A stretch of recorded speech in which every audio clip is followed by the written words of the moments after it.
luar biasa ini punya sebuah potensi sumber daya alam yang luar biasa. Indonesia ini negara terkaya nomor 6 dari sisi sumber daya tambang.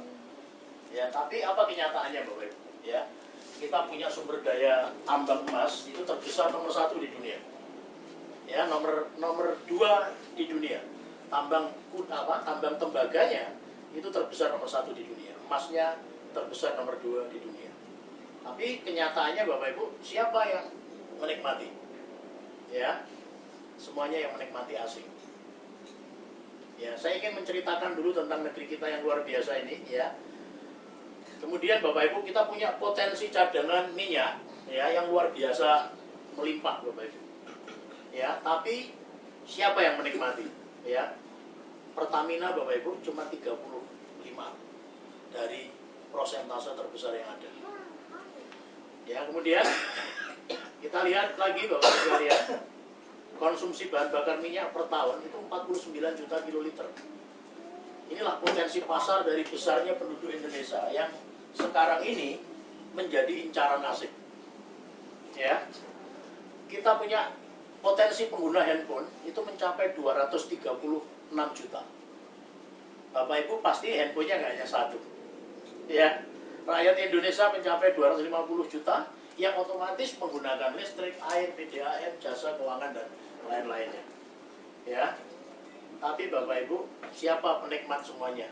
Ya, saham mayoritasnya Indosat 65% dikuasai oleh Qatar Telkom. Ya, Telkomsel 35%-nya Singtel, Singapura. XL 66,7 ya dikuasai oleh Malaysia. Jadi nggak heran kalau kenyataannya inilah yang menyebabkan kenapa seringkali rahasia-rahasia negara kita ini bocor. Dindingnya ikut ngomong gitu. Kenapa? Karena operatornya memang dikuasai asing. Jadi kita ini seringkali kalah sebelum bertanding udah kalah duluan. Kenapa? Rahasia negaranya udah bocor duluan karena memang operatornya dikuasai asing. Ya. Nah, ini belum yang lain Bapak Ibu. Potensi pasar dan pengguna internet di Indonesia Bapak Ibu, ya. Untuk internet di Indonesia itu mencapai 82 juta. Ya, Facebook 48 juta, terbanyak keempat di dunia. Twitter 29,4 juta, terbanyak kelima di dunia negeri kita ini. Tapi Bapak Ibu, kita ini hanya dia jadikan apa? Dia jadikan pasar. Bangsa kita ini cuma jago membeli, tapi nggak jago jualan. Negara asing jualan semua ke Indonesia, ngeruk uang kita bisa-bisa.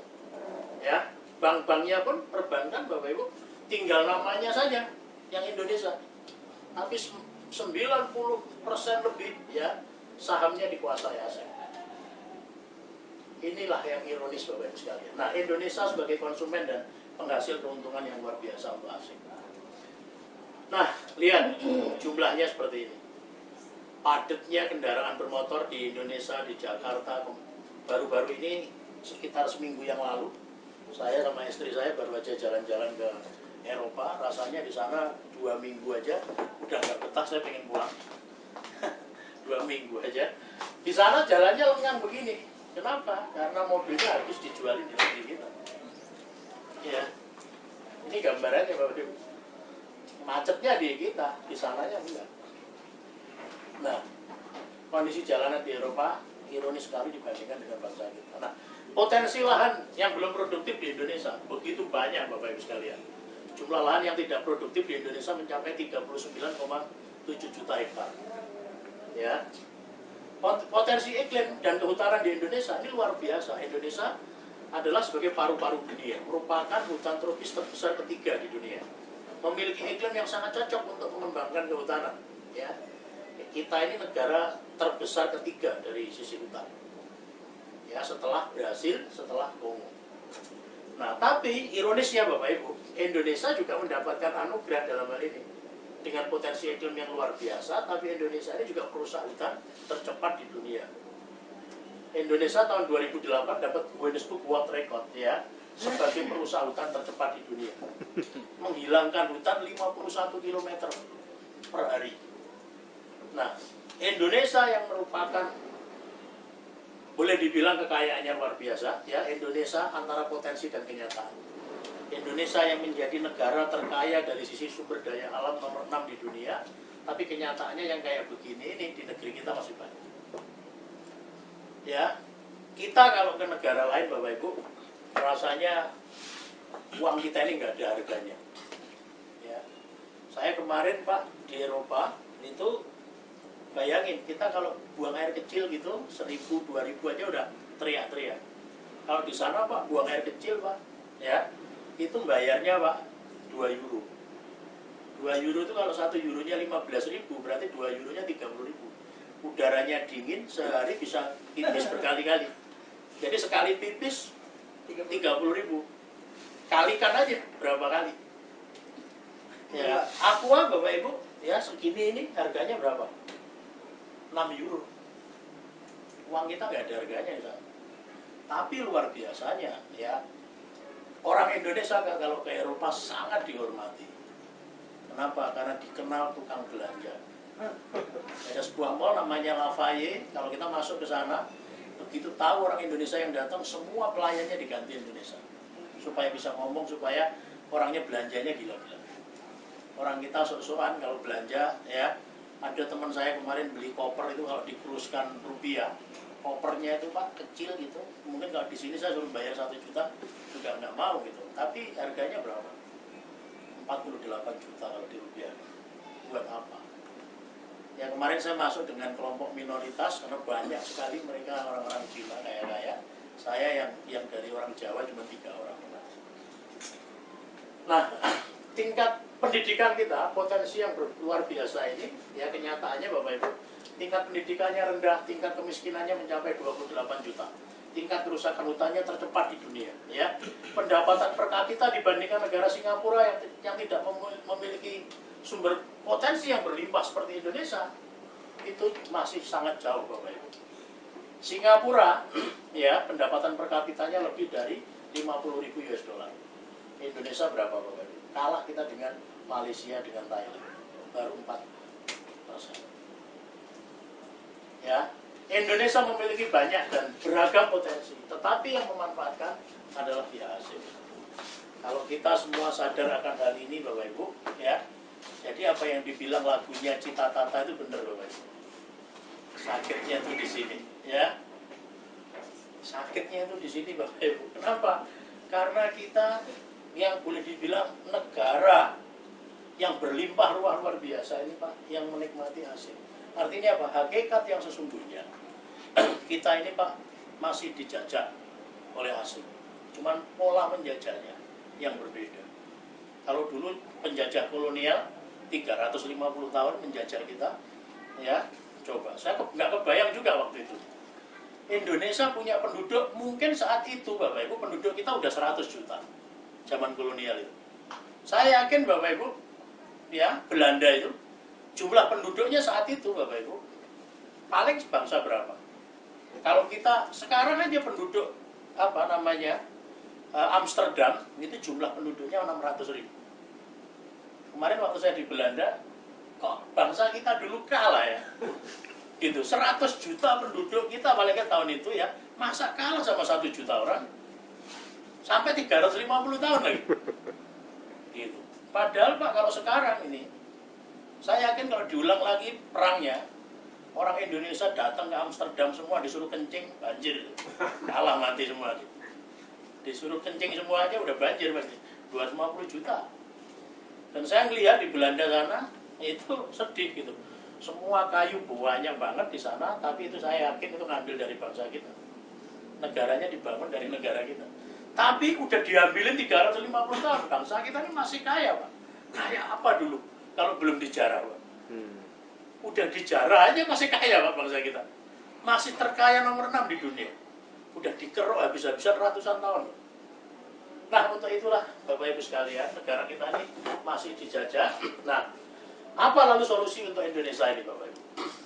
Ya, nah solusi untuk Indonesia ini Bapak Ibu, kami mengajak Bapak Ibu hari ini untuk silaturahim sebetulnya dalam rangka apa? Dalam rangka kami mengajak bergandengan tangan meraih kehidupan terbaik mulia sejahtera. Kami sebetulnya ingin mengajak Bapak Ibu sekalian, ya, kami mendirikan sebuah learning organization namanya Mulia Sejahtera Foundation, ya. mengajak apapun latar belakang kita, apapun partai kita, apapun networking kita hari ini, apapun profesi kita hari ini, yuk kita bergandengan tangan meraih kehidupan terbaik, mulia, sejahtera. Ya, kira-kira mau nggak diajak untuk mulia sejahtera? Mestinya mau, Bapak Ibu. Kenapa? Banyak aliran Bapak Ibu ngajak mati konyol, itu pengikutnya banyak. Bahkan ngajak bunuh diri. Itu dikerjain. Masa ngajak meraih kehidupan terbaik, mulia sejahtera nggak punya pengikut, Pak? Jadi kerjaan saya hari ini, Bapak Ibu, saya ini tukang kampanye. Tukang kampanye untuk meraih kehidupan terbaik, mulia sejahtera. Mengajak, yuk kita bergandengan tangan, meraih kehidupan terbaik, mulia sejahtera. Nah, caranya bagaimana untuk meraih kehidupan terbaik, mulia sejahtera itu? Ya, caranya Bapak Ibu sekalian, kita harus hubungkan dengan hasil penelitiannya seorang pakar, ya, yang bernama David McKellen, Bapak Ibu. Seorang pakar yang bernama David McKellen ini mengatakan suatu negara itu akan bisa menjadi makmur kalau minimum jumlah entrepreneurnya itu 2%. Jadi bangsa itu akan makmur, Bapak Ibu, kalau jumlah pengusahanya setidaknya 2%. Nah, kita lihat sekarang fakta-fakta. Amerika Serikat 2007 disurvei, ya, jumlah pengusahanya 11,5%. Makanya Amerika negara maju disebutnya, ya. Nah, Singapura, Bapak Ibu, nggak punya sumber daya alam sehebat Indonesia, negaranya nggak palingnya sekitar segedean Jakarta, undi-undi gitu ya. Itu jumlah pengusahanya 2005 disurvei 7,2%. Pendapatan per kapitanya tadi lebih tinggi dibanding kita. Tapi kita punya sumber daya alam yang luar biasa. Kenapa kok nggak bisa makmur? Dan setelah disurvei ternyata bangsa kita ini jumlah pengusahanya baru berapa, Bapak Ibu? Baru 0,18%. Jadi saya nggak heran kalau menawarkan orang untuk ngajak jadi pengusaha, untuk ngajak bisnis itu nggak gampang, Pak, di negeri ini. Kenapa? Karena jumlah orang yang melek bisnis itu baru 0,18%. Ya, ini masalahnya Bapak Ibu sekalian. Nah, untuk itulah yuk kita sama-sama meraih kehidupan terbaik, mulia sejahtera dengan cara bagaimana? Menyadarkan teman-teman kita, saudara kita untuk sama-sama menjadi pengusaha. Supaya kita bisa berdiri di atas kaki kita sendiri. Nah, tapi pertanyaannya adalah pengusaha yang gimana? Coba, kita apa nggak ironis? Amerika negara maju, Singapura negara tetangga kita ya lebih maju. Saya dari kecil sampai sekarang, Pak, kalau nyebut Indonesia, disebutnya Indonesia ini negara apa? Indonesia adalah negara berkembang, kan gitu. Berkembang terus, majunya kapan? Apa nggak sedih, coba? Nah, untuk itulah Bapak Ibu, ini kita nggak bisa serahkan ke pemerintah saja. Saya pikir kita harus menggalang kekuatan. Makanya kita perlu bergandengan tangan meraih kehidupan terbaik, mulia sejahtera. Nah, lalu apa sih yang dimaksud dengan mulia, Bapak Ibu sekalian? Kami ingin ya kita samakan persepsi dulu. Jadi kalau mulia menurut Rasulullah adalah kalau kita memberikan manfaat kepada banyak orang. Menurut filosof Yunani kuno dikatakan kalau saya tidak mengandalkan diri sendiri, bergantung kepada siapa. Jadi Allah tidak akan merubah nasib satu kaum kalau kaumnya nggak mau berubah. Selalu dimulai dari diri kita. Tapi kalau saya hanya untuk diri sendiri, ya saya ini untuk apa? Artinya apa? Tuhan menciptakan kita di muka bumi. Ini ada maksud dan tujuannya. Tujuannya ngapain? Ya kan? Untuk ngurus bumi dan seisinya. Untuk memberikan manfaat seluas-luasnya kepada banyak orang. Inilah manfaat dari mulia. Ini kami yang ingin mengajak menebarkan kemuliaan seperti ini. Tapi mulia saja nggak cukup, Bapak Ibu. Ya. Tapi kita juga harus sejahtera. Nah, apa yang kami maksudkan dengan sejahtera di sini? Ya, orang bilang ciri-cirinya orang sejahtera katanya apa? Beda dengan di mukanya. Kalau itu aja ukurannya, ya anak kecil bisa ketawa. Orang kakek-kakek juga bisa ketawa. Bukan ini aja, Bapak Ibu. Tapi yang dimaksud dengan mulia sejahtera yang kami maksudkan di sini adalah ini. Ya, dimulai dengan kita bisa sukses di wilayah 4 harta, tahta, cinta, dan kata. Ya, harta ini meliputi ekonominya membaik, kesehatannya semakin membaik, ya tahtanya, karirnya juga meningkat, ya hubungan sosialnya semakin meningkat.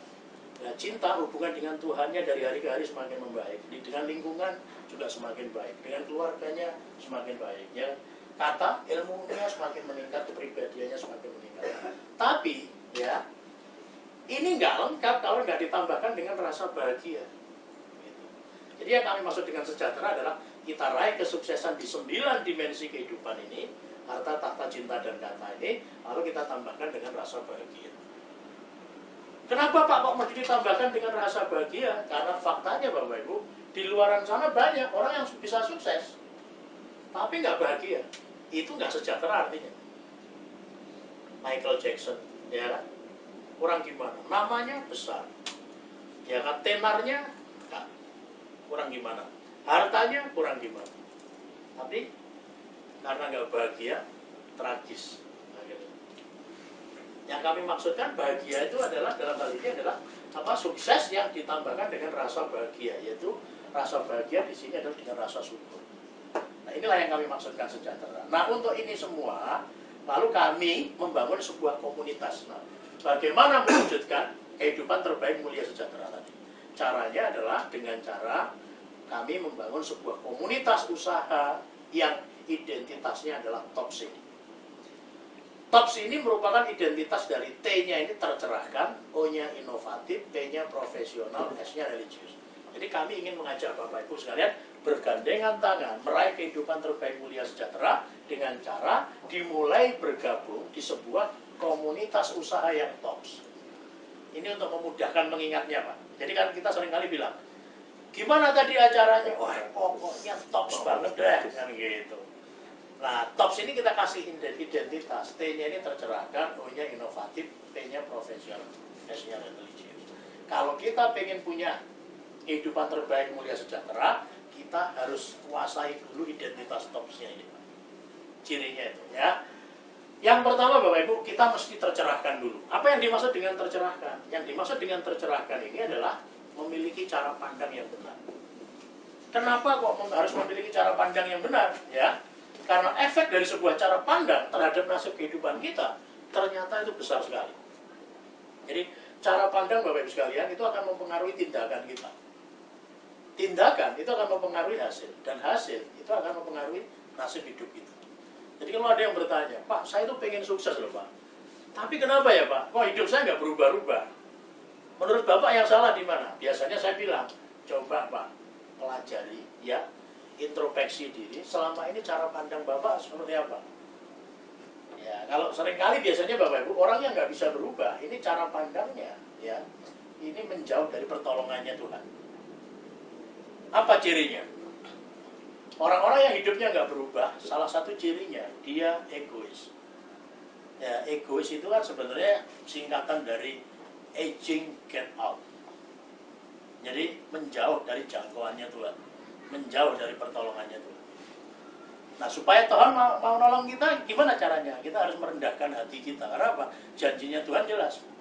Barang siapa mau merendahkan hatinya, maka Allah akan mengangkat derajatnya. Nah ciri orang yang rendah hati itu biasanya apa? Dia mau belajar.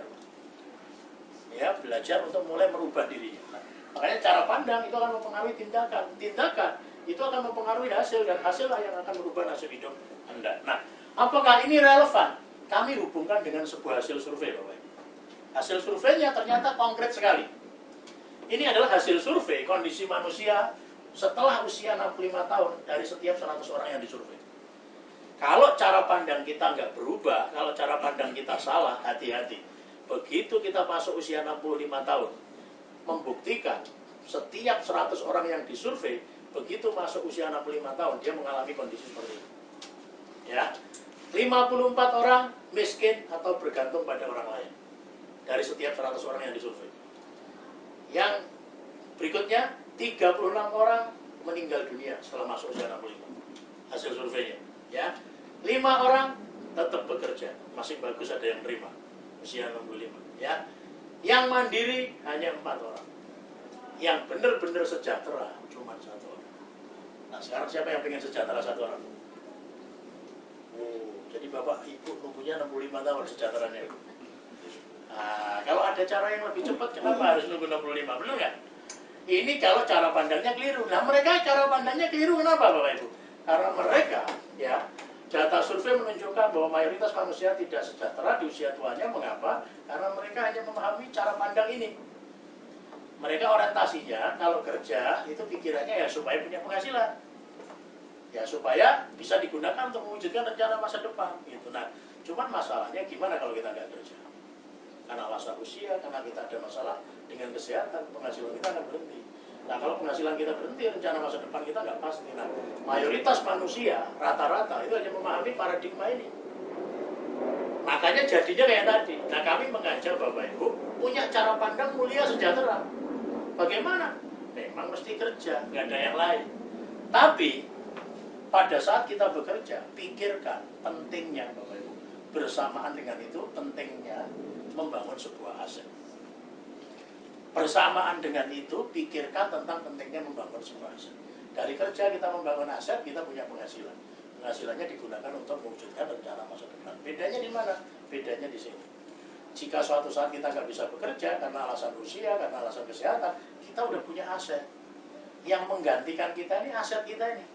Aset ini yang dioptimalkan, Pak. Makanya kita punya penghasilan namanya passive income. Kita udah nggak kerja, penghasilannya ngalir terus. Sehingga rencana masa depannya jauh lebih pasti. Nah, yang paling gampang sekali dalam hal ini adalah yang punya usaha ini. Ya kan? Dia punya aset ruangan ini. Ya kan? Disewain ke kita. Bener nggak? Kira-kira orangnya, Pak, sekarang ini jam-jam kayak gini lagi ngapain? Lagi tidur, ya. Tapi asetnya nyari duit sendiri.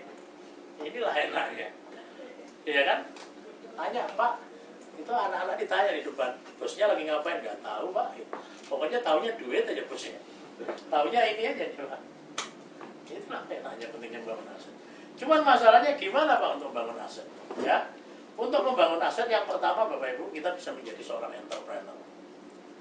Ya, modalnya relatif, bisa besar, bisa kecil, bahkan bisa nggak pakai modal. Karena yang penting menjadi pengusaha itu bukan masalah mampu apa enggak, masalahnya mau apa enggak. Ya, yang kedua bisa jadi investor, main properti, main saham, main deposito, beli emas, modalnya relatif besar. Atau pilih cara yang ketiga, beli merek-merek yang udah jadi, tapi ya butuh modal yang besar. Nah, dari ketiga cara ini yang paling mungkin adalah ini. Dan kenapa mesti menjadi pengusaha? Gitu. Karena Al-Hadis pun bicara 90% rezeki ada di perdagangan, benar nggak? Ya, sudah dibilang. Tapi kita ngeyel, pengennya rebutan yang di 10%, kan gitu masalahnya. Udah jumlahnya sedikit, rebutan lagi. Gitu. Mestinya gimana? Kerjain dua-duanya. Gitu.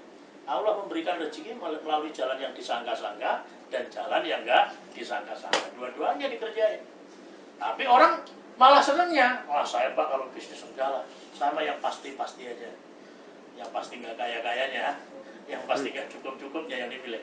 Nah ini yang aneh. Padahal ini Al-Hadis sudah ngomong, Rasul pun udah ngasih contoh, Nabi penutupnya, Nabi Muhammad adalah pengusaha, udah dikasih contoh. Ya sebetulnya Tuhan itu udah lengkap deh ngasihnya semuanya, bahkan dikasih lagi kelengkapannya. Istri kesayangan Nabi adalah pengusaha, Khadijah. Jadi bapak-bapak, saya mengajak kalau kita punya istri jangan dianggurin, diajarin bisnis, Bang. Karena kita nggak pernah tahu umur kita sampai kapan. Ya kan? Ya, kalau masih cantik ada yang nikahin. Ya kan? Kalau udah tua nanti repot, ya kan? Makanya sebaiknya anak-anak, cucu diajarin, kamu kalau punya istri kalau sayang diajarin jadi pengusaha. Penting sekali. Nah, sebagian besar sahabat Nabi adalah para pengusaha. Mulai hari ini juga gitu. Kalau kita punya teman, punya sahabat, Pak, ajak jadi pengusaha. Karena ini jalanin sunnah Rasul gitu. Kenapa? Kalau kamu friend, kalau kamu sahabat, ayo jadi pengusaha. Gitu. Dan Islam pun dibawa masuk ke Indonesia oleh para pengusaha. Sebagai rasa terima kasih kita juga ya. Para pengusaha turut berkontribusi memerdekakan bangsa ini. Tercerahkan. Tapi Bapak Ibu, setelah Bapak Ibu dibekali dengan sebuah identitas yang tercerahkan, bisnisnya mesti gimana? Butuh identitas yang kedua. Bisnisnya mesti inovatif, Bapak Ibu. Kalau Bapak Ibu pengen bisnisnya nggak inovatif, Bapak Ibu nggak akan nikmati. Contoh yang paling gampang sekarang. Zamannya udah kayak gini, semua orang punya handphone. Terus Bapak Ibu ngotot bisnis wartel, kira-kira ada yang pakai nggak wartel? Ya ada. Kenapa? Nggak inovatif. Nah, ciri dari inovatif ini Bapak Ibu sesuai dengan eranya, sesuai dengan zamannya. Karena kalau kita menjalankan bisnis yang sesuai zamannya, kita tuh bakalan menikmati. Di era industri ada seseorang yang bernama Henry Ford. Ya, dia menghasilkan 10 triliun pertamanya butuh waktu 25 tahun. Nah, di era teknologi ada seseorang yang bernama Bill Gates, ya, dia bisa menghasilkan 10 triliun pertamanya hanya butuh waktu 12 tahun. Waktunya lebih cepat, Bapak Ibu. Nah, di era informasi yang mencengangkan, ada seseorang yang bernama Jeff Bezos, pemilik Amazon.com, ya. Dia bisa menghasilkan 10 triliun pertamanya hanya butuh waktu 3 tahun saja. Kenapa kok Jeff Bezos lebih cepat? Karena Jeff Bezos inovatif. Inovatifnya Jeff Bezos di mana? Dia mengamati adanya perubahan perilaku konsumen. Di era informasi ini perilaku konsumen berubah, Bapak. Apa yang dirubah? Orang dikit-dikit cari informasi, nanyanya sama Mbak Google. Makanya dia bikin web namanya Amazon.com. Jeff Bezos itu .com, nyedot komisi. Apa aja dijual di sana, .com, pokoknya nyedot komisi. Cari apa aja ada di sana. Nah, di era informasi ini, Pak, orang kalau kesasar nggak mau nanya sama orang, nanyanya sama GPS, bener nggak? Nah, itulah perilaku konsumen. Nah, kami di sini, Bapak Ibu, berusaha mencari sebuah peluang bisnis, gimana caranya mengalahkan inovatifnya Jeff Bezos. Karena kami meyakini kalau kami bisa menemukan sebuah bisnis yang jauh lebih inovatif dari caranya Jeff Bezos, bisnisnya bakalan booming. Ya, apa itu? Nah, menurut kami, bisnis inovatif yang kami rancang ini adalah kami menemukan sebuah bisnis yang selaras dengan maunya Tuhan. Karena sudah selaras dengan maunya Tuhan, Bapak Ibu, kalau Tuhan sudah ridho,